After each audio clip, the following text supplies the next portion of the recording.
Bonsoir à tous et bienvenue dans votre magazine Les Nouvelles du Pays. Cette semaine, nous vous emmenons dans la sous-préfecture de Banya, située à 65 km du centre-ville de Farana. Avec une superficie de 2650 km² et 47 000 habitants en 2021, cette localité possède de nos jours l'un des plus importants marchés hebdomadaires de la région. Véritable fourmilière où les chauffeurs, marchands, marchandes, vendeurs, ambulants, acheteurs, administrateurs généraux du marché, ce centre de négoce procure à la fois de l'intérêt pour beaucoup. Malgré cela, les différents acteurs de ce marché ont bien du mal à tirer leur épingle du jeu. Immersion au marché de Banya, c'est un grand reportage signé Samali Kamara. Nous sommes dimanche, jour du marché hebdomadaire de Banya, situé à 65 km de Farana Centre. De nos jours, c'est l'un des plus grands de la préfecture de Farana avec une superficie de 3 hectares. À notre arrivée, c'est l'administrateur général de ce marché depuis 8 ans qui nous accueille. Dans sa boutique, il nous retrace l'histoire du marché de Banya et révèle sa particularité. Le marché de Banya a commencé avant ma naissance. Au début, notre marché se tenait aussi le lundi comme Farana. Pour ne pas rater le grand marché de Farana, les chefs d'alors ont décidé de ramener notre marché hebdomadaire à dimanche. À ce jour, le marché de Banya s'étend sur 3 hectares avec 250 boutiques, sans compter les hangars. Pour la propriété du marché, nous avons embauché les gens pour assainir tous les jours. La particularité du marché de Banya, c'est que nous ne sommes pas loin de la Sierra Leone. En plus, nous sommes entourés de plusieurs districts et des préfectures de Kissidougou et Farana. C'est ce qui fait que notre marché est bien approvisionné en marchandises diverses et variées. Dès 8 heures, des véhicules venant de divers horizons commencent à rallier la ville de Banya. Parmi les chauffeurs qui transportent les commerçants et marchandises, nombreux sont ceux qui se plaignent des difficultés liées à la pratique de ce métier.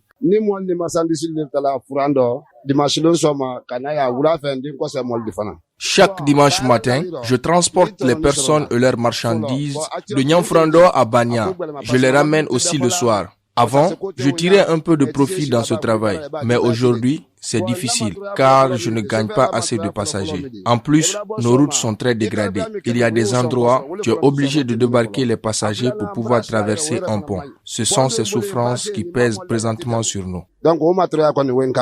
Vendeuse depuis plusieurs décennies dans ce marché, cette dame nous présente ses marchandises qu'elle revend sur ces lieux non sans difficulté. C'est au Sénégal que j'achète mes poissons pour venir les revendre ici. Je revends 3 variétés de poissons. Les prix varient entre 30 000 et 40 000 francs guinéens. Je revends aussi les petits condiments que j'achète à Conakry. Nous n'avons aucun problème là où nous prenons les poissons. Par contre, nous souffrons de la rareté de la clientèle. Hors des tabliers, un nombre important de femmes étalagistes ou ambulants vendent plusieurs variétés de légumes en petits tas.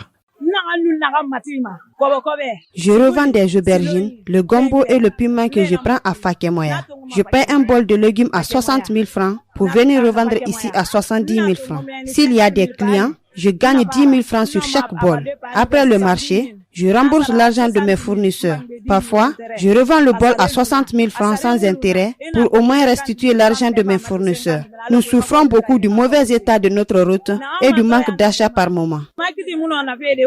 Autre article, mais toujours les mêmes réalités. Le temps du marché, ces autres femmes vendent le riz en détail et selon le pot équivalent à 1 kg voire plus. À côté de cela, les tubercules s'invitent dans leur négoce.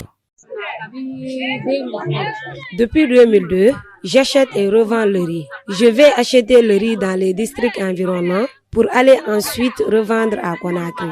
Quand je paie 1 kilo de riz à 8 000 francs, moi je revends à 8 500 francs. Si c'est à 7 500 que je paie 1 kilo de riz durant la saison sèche, moi je revends à 8 000 francs guinéens pendant l'hivernage. Il n'y a pas de prix fixe. Nous avons envie de faire l'agriculture chez nous, mais nous n'avons pas de machines ni d'intrants agricoles.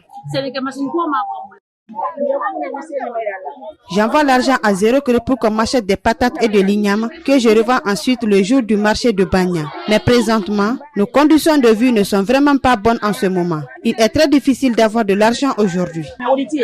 Un peu plus loin de ces bonnes dames, à l'autre extrémité du marché se trouvent les vendeurs de bétail.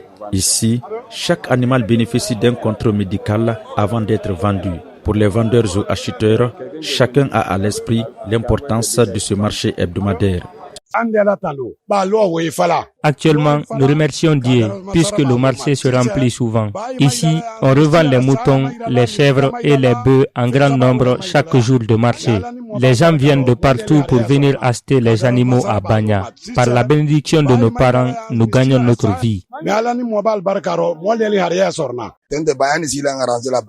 Actuellement, ce sont les bœufs de Banya qui nous arrangent beaucoup. Parfois, il arrive qu'on charge jusqu'à 10 remorques de bœufs le jour du marché pour aller revendre à Conakry.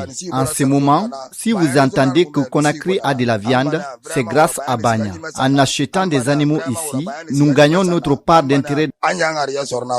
Entre vendeuses et acheteuses, les négociations autour des prix des marchandises sont récurrentes et parfois sans issue.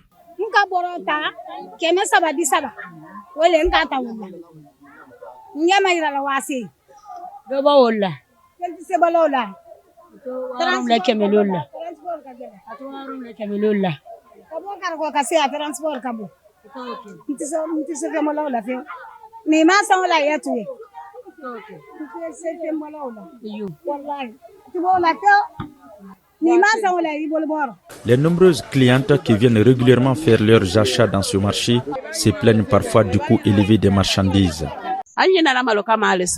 Nous venons acheter le kilo de riz paddy à 3500 francs guinéens pour aller le revendre à 7000 francs guinéens le kilo pilé. Nous gagnons peu dans cette transaction avec le transport d'un sac de 100 kilos qui nous coûte 15 000 francs guinéens. Pour piler, nous payons 20 000 francs par sac de 100 kilos. Mais si on ne le fait pas, on ne peut rien gagner car on n'a pas un autre travail. Présentement, la souffrance a pris le dessus sur nous. Chaque dimanche, plusieurs remorques chargées de bétail quittent Banya pour Conakry. Même si le business se passe bien à date, les acteurs de ce marché expriment un souhait qui leur tient à cœur. Ce terrain-là appartient à un citoyen et non pas au gouvernement. Donc, nous demandons au gouvernement de nous aider à avoir un terrain pour notre stabilité.